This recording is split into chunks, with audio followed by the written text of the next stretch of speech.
All right, we are live. So today I'm going to actually talk about how we use frequency analysis to look at kind of the stability of a feedback control system, and particularly what happens when we have a transfer function with a delay in it.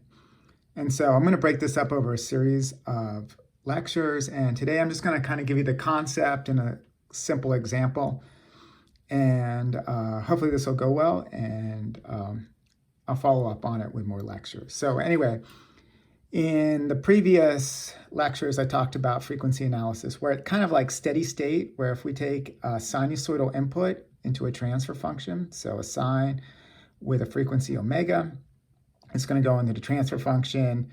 And then at steady state, we're going to get a sine with the same frequency. So it's going to be sine omega t, except we're going to have a phase lag phi, and we're going to change the amplitude of that sinusoid. So here we have an amplitude of 1, here we have an amplitude of A, here we have no phase lag, here we have a phase lag. And I previously told you that the amplitude is just kind of the absolute value of the transfer function evaluated to frequency. And the phase lag is basically the angle or the argument of the complex value g omega. And so that's how you would calculate A and phi for such a system. Now, it turns out we're actually only interested in really one frequency. And so both, let me emphasize this again, both the amplitude and phase lag are frequency dependent, so they change as the frequency. So in general, your amplitude is going to decrease as the frequency increases, and your phase lag is going to decrease as the frequency increases. Now, there's some exceptions to this, and we'll talk about a little bit later when we talk about resonance. But, that's kind of the general case. And so what we're interested in what's known as the critical frequency. And the critical frequency is the frequency when the phase lag is equal to minus 180 degrees. And this is what really the only frequency we care about. And as I'll show you later, that this 100 minus 80 degrees, this critical frequency denotes kind of the natural frequency that a feedback loop will oscillate. So why 180 degrees or minus 180 degrees? If we consider sine omega t, and then, right, so we're going to have a sinusoid, it's going to go up, and then it's going to go down. If we take that same sinusoid, and now we do a phase lag of 180 degrees, basically we're shifting this over, all right? So when this is going down, it's going to be coming up, so that'll be the 180 degree shift. And basically what this is equivalent to is just minus sine omega t. So basically we have sine omega t minus 180 degrees is equal to minus sine omega t. And this is why the minus 180 degrees is important. And I'll explain why we care about this minus sine omega t in the next picture. All right, so let's consider a thought experiment. So let's imagine we have a feedback loop, and I haven't put the set point in because it's just kind of basically the loop running itself. So there's no disturbances coming in, there's no set point changes, but the loop is just oscillating kind of stably. So, the error signal is a sinusoid, and then the output is a sinusoid. Now, obviously, these will have phase lags and different amplitudes, but they're going to both oscillate at the same frequency. So what are the conditions for these oscillations?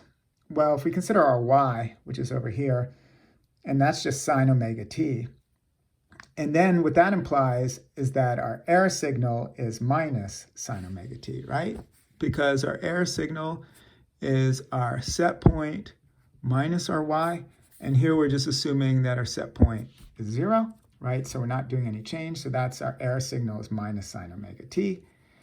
And that's, of course, equivalent to our error signal being sine omega t minus 180 degree phase lag. So basically what I'm saying is for this system to oscillate, this feedback loop to oscillate, there has to be between this signal and this signal 180 degree phase lag between the two of them. And so to make our life easier, I'm just going to take these two transfer functions, C and G, and I'm just going to call them L, and that's just denoting the loop transfer function. And so if I come over here, our loop transfer function L of S is just G of S, C of S, and then our output Y of S, if I come back over here, I see that Y of S is just simply L times E, right? So that's my L of S, E of S. Now I can shift this around. So if I came back here, I could just say, well, here I'm phase lagging this by minus 180 degrees, but it'd be equivalent just to phase lagging the y by minus 80 degrees. And so what I'm saying is that my error signal is sine at some critical frequency, omega t, and that we're requiring y is going to be equal to that critical frequency phase lagged by 180 degrees. If these two conditions are satisfied, and I'm being a little bit vague with kind of the amplitudes, but let's just assume they're 1, right? What we're saying here is basically that we require the condition for stable oscillations is that the angle of the loop transfer function or the phase lag of the loop transfer function at that critical frequency is equal to minus 180 degrees. And that'll give us a condition for stable oscillations. Now let's consider a little bit more complicated case. So we have a sinusoid going in at the critical frequency. That's going to give us a phase lag of 180 degrees. That's going to go into our loop transfer function L. And then we're going to get out a sine omega critical time minus 180 degrees. So that's kind of our phase lag, and that'll give us oscillations. Now, they could be delaying oscillations and things like that, or increasing oscillations, but that's going to be oscillations, right? We're going to be oscillating at one critical frequency.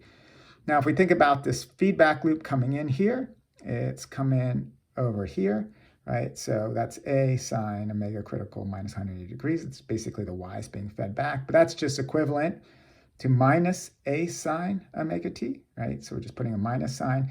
And then when it passes up here, we're just minusing the minus, right? So that'll become a sine omega t. So the way I like to think about this is I'm going to do this kind of like discretely. So we're going to send in a signal, get another signal, then I come around and send in that signal. So if I think about it, I have sine omega critical t, and that's going to give me minus a sine omega critical t, right? So yeah, so that's going to be my minus, or ignore the minus, it's a positive, I'm sorry. So that's going to give me a sine omega critical t when I come back over here. So I'm going to pass that down here. And then that a sine omega critical t is going to become a squared sine omega critical t, right? So we did sine, we go back, we get a sine, we go through, now we get a squared sine. And then once we have a squared sine omega critical t, we can get a cubed at the next turn, a to the fourth at the next turn, so on and so on. And so for these oscillations to decay, basically we want these a's to be less than 1, right? So what that means is that basically as we keep on looping, we want a to the n to go to 0. So another way of saying this is that a to the n goes to 0, because that means our oscillations will decay out. So our condition here is a is less than 1, which will tell us that a to the n will converge to 0 as n goes to infinity. Now that a is just the magnitude of the loop transfer function calculated at the critical frequency. And so when we say a being less than 1 for a stable feedback loop, what we're saying is that we want the magnitude of the loop transfer function L, which is g times c, we want that to be less than 1, where the critical frequency is basically the frequency that'll give us a minus 180 degree phase lag. So hopefully that's clear where the 180 degrees come from. And basically the magnitude being less than 1 is basically as we're looping around here, what's happening is we're saying that we want, every time if the magnitude is less than 1, that means the amplitude is going to be decreasing each time we go around. So it's going to be geometrically decreasing. So maybe it's 1, and if that gain was say 0.9, we're going to get 0.9, and then we're going to get 0.81, and then whatever 0.9 times 0.81 is. But that kind of gives us an idea of this attenuating factor in the loop, right? That means it's stable. But then the key thing is we have to be operating at this critical frequency, because that's the natural frequency of the feedback loop. And so that's when we'll get kind of sustained oscillations, because otherwise, if this frequency and this frequency are not kind of in phase or out of phase by 180 degrees, then those sinusoids are actually going to cancel and interfere with one another. But in this case, right, we're exactly at minus 180 degrees. It means the oscillations are in phase with one another as we go around the loop. And that means they'll kind of persist. And that's how we can use the minus 180 degrees. Hopefully that's clear. I'll kind of follow up on this in the next lecture again. But to give you an example how you would use this, so let's just consider the simplest transfer function. So with a delay, so we have g of s is e to the minus s over s plus 1. And the phase lag for this, the formula is simply the arctangent of minus omega, right? So this is the part of the first order transfer function. This is the part due to the gain. And because we have this minus omega, this means that as omega goes to infinity, basically the phase lag goes to minus infinity. And that's that kind of non-minimum phase thing I talked about previously. So our goal is to find omega critical such that this phase lag is equal to minus 180 degrees. So you could do this, basically, this is an implicit equation, right? Because we got omega in a function, we have it outside a function, and then we have minus 180 degrees. When you numerically solve this, which is what I actually had to do, you typically have to plug in the radian value. So we're talking about minus pi. But if you do this numerically, you can just guess values. I get omega critical is equal to 2.03. So that's kind of the critical frequency, and that's going to have units radians inverse. Likewise, I gave you the magnitude of, or the kind of the magnitude of the transfer function as a function of the frequency. That function is, that's just equal to 1 over 1 plus omega squared taken to the square root. And so if I plug this in, so at the critical frequency, basically I have 1 over 1 plus the critical frequency squared, and that critical frequency, of course, is this value 2.03. And then I'm going to square that, add 1 to it, so it'll be about 5. Then I take the square root and put it all together, you get 0.44. So what does this tell us? And basically, it tells us about kind of the stability limits of the feedback loop. And so what I'll show you in a second is it tells us basically what's the maximum proportional gain we can have for the system. So to illustrate this, so again, our loop transfer function L is G times C, and we want the magnitude of that loop transfer function to be less than 1. And let's just make life easy, and let's just assume we have proportional control. So our transfer function for C is just simply a gain, K of C.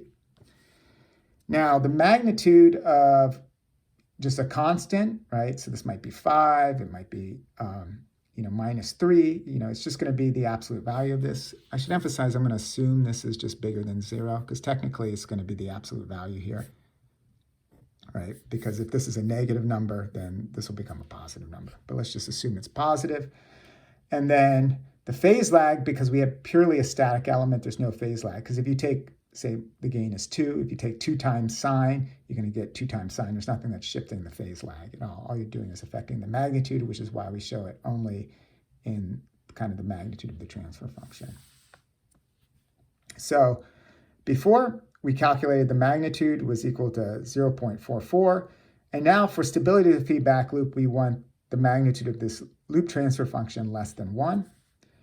Now the loop transfer function is just simply G times C.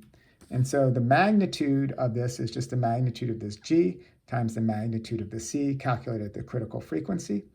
Now, of course, C does not contribute at all to the phase lag, so we don't have to worry about any corrections of the phase lag. That critical frequency that we calculated, the 2.03, that's going to hold because remember, with series transfer functions in series, the phase lag is the sum of the phase lag, so we're just adding 0, so it's not doing anything. And so we can take this condition that the loop transfer function is less than 1 and basically say that G evaluated omega critical times C evaluated omega critical is less than 1. And I can rearrange this and I can say that C omega critical has to be less than 1 over the magnitude of G. And that's kind of our stability criteria. And so from this, right, so this C part is just simply K of C. G, the magnitude of that is 0.44. And so what we find out is that our K of C has to be less than 2.26. And this is what's known as the critical or ultimate gain for the system. And basically, this is how big the gain can be. So in a first order system or a second order system without a time delay, we can pick the gain as big as we want and the system will be stable. But once we add a time delay and our system becomes, non-minimum phase, basically what that means is that there's limits to how hard we can push the feedback control system. And this is the kind of the limit on the gain for a proportional controller. So just to kind of summarize it, we have a P control system where we have a proportional gain, our transfer function G, and it's kind of going around the loop. And given G, we can calculate basically the critical or ultimate gain for the system. This is the maximum value K of C can be for a stable feedback system. And so K of C less than that means we're going to have a stable decay. If K of C is equal to Kc star, which is our ultimate gain, we're going to have stable oscillations. This means we're going to be at the edge of stability. And then if K of C is bigger than our critical gain, then we're going to be unstable. And so just again, if we're stable, we're going to have damped oscillations that eventually converge. If we're at the value of the critical gain, we're going to have stable oscillations. And then if we're bigger than that critical gain, typically those oscillations are going to start increasing in size and we're going to be unstable. So that's just kind of an overview of kind of frequency analysis to calculate stability. And what's nice about this method, of course, is that it works for time delays.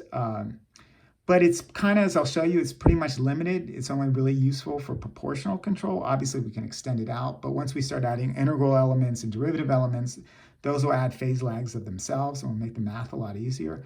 But often, once we have the critical gain, we can infer a lot of useful information about the system. And in particular, this kind of concept that I talked about finding the critical frequency of your system, finding the critical gain, basically that's how we empirically tune feedback loops. And so in 2 lectures, not the next one, but the following one, I will talk about the Ziegler-Nichols tuning method.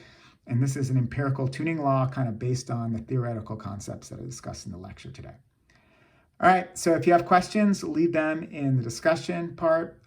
This admittedly is one of the more complex or confusing aspects of it. So just think about it. Might be useful just to kind of go through the thought experiment yourself, this system where I kind of walk through one pass through the system, and then I do another pass through the system, and then another pass through the system.